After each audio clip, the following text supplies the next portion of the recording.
Hey, my babies. So, on today's episode of Magical Mayhem / Adventures in Psychicness, I actually have something really good to share with you guys today. And this is not going to necessarily be tea, but instead, it is going to be the best pineapple flavored mimosa you have ever had. So, come on.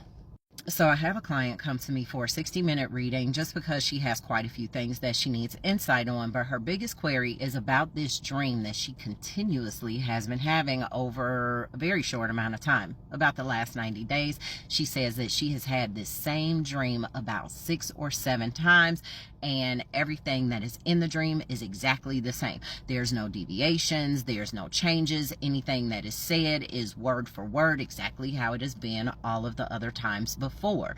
And so as she is talking to me about this dream, my clairs get to clearing like my clairs be clearing, and things get quite interesting.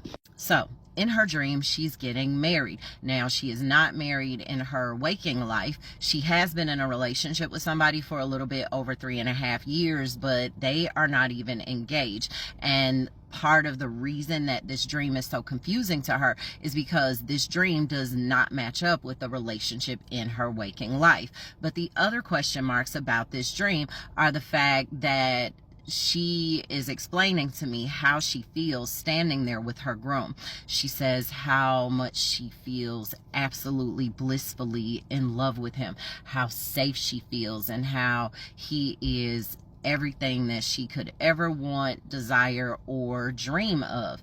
And it doesn't really make sense to her because this is not the dynamic of the relationship that she is currently in. And there's a couple of other things that are leading her to have so many questions about this recurring dream. So in the dream, she's saying that the setting is absolutely perfect. It is basically everything that she has envisioned for when she does finally get married. But the first row on her side of the room is very clear except for one person. Now, the way that she describes the audience is kind of how they do in crowd movie scenes where the people in the background are kind of out of focus, but the people in the foreground are very, very clear. And so she's telling me that on her front row is her mother, her grandmother, some mystery lady whose face is completely blurred. Despite the fact that this woman's face is completely blurred, she's telling me that she knows this woman, although she can't pinpoint it. She knows her and she loves her. Her energy feels very, very, very familiar to her. And the rest of the row is her siblings, okay? And so all but this one person's face is very, very blurred, and also to her groom. She is explaining how she can feel the love that he has for her radiating off of him, and his face is blurred as well, and his physique is a little bit different than her current boyfriend. Now, again, as she's talking, my clairs are clearing, and so I began describing a couple of things, and this mystery lady's face is very, very clear to me. So I began describing her to her, and I'm like, do you know a lady that looks like this, this, this, this, and this? And she gets this look of shock and confusion, and she's like, that's my boyfriend's mom who died about 1.5 years ago. This temporarily confuses her a little bit more, and now she's kind of thinking and processing out loud. And she was telling me like, okay, well, that doesn't really make sense because, okay, maybe things do get better between me and him because they're trying to work on things, but she is also kind of at her wit's end because she's beginning to feel like she's the only one fighting for this relationship, really. And so she's trying to make sense of this. And one thing she was saying is like, okay, well, why is she on my side of the room? Why wouldn't she be on his side of the room? And I have to stop her and give her the tea.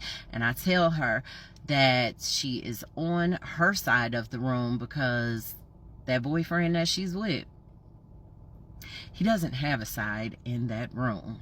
I ask her a couple of questions about her relationship with his mother because the first year and some change, she was still alive. And she was explaining to me how her and his mother were very, very close. She's a boy mama, 3 boys, and she always called her the daughter that she always wanted. They are like this. And so she was actually quite devastated when she passed away as well, because they were very, very, very close. But now the messages are going back and forth, and we determine what is happening. So pretty much the only reason that her relationship with her boyfriend was halfway decent when his mom was alive is because his mother was on his ass. She was not one of those boy moms that coddles her son's bad behavior. And so she was very much keeping him in line.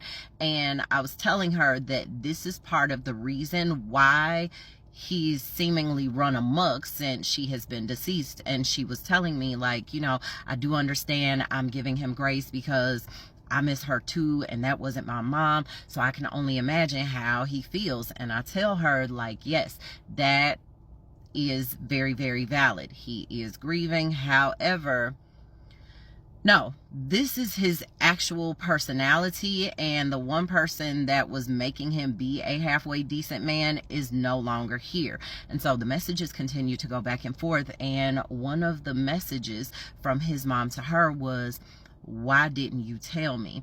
Because when she would go to confide in her, or when it would come up on their girls' days, like, they had a very, very, very good relationship.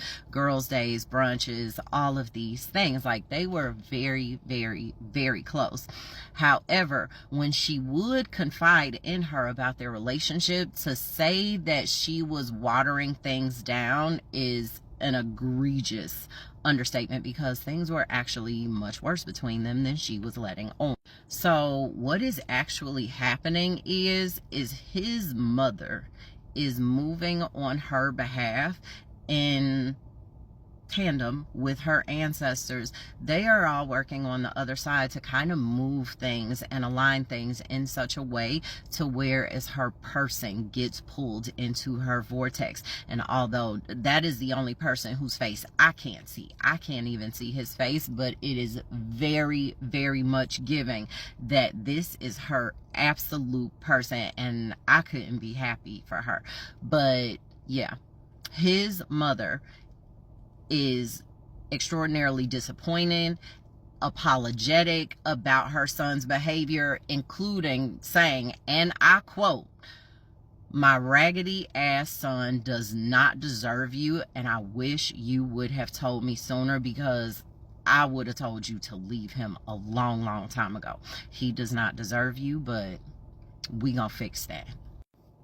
Baby, what level of asshole, trash human being do you have to be for your own deceased mother to be on the other side helping your girlfriend that she knows you do not deserve find your upgrade? Damn.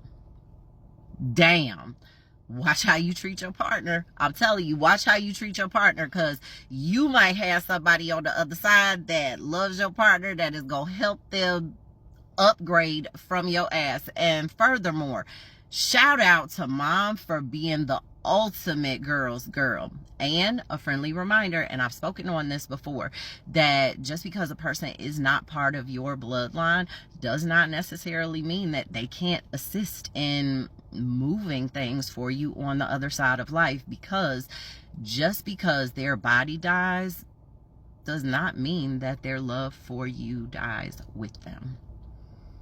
I hope this helps. I could not be happier for my client, and again, tighten up.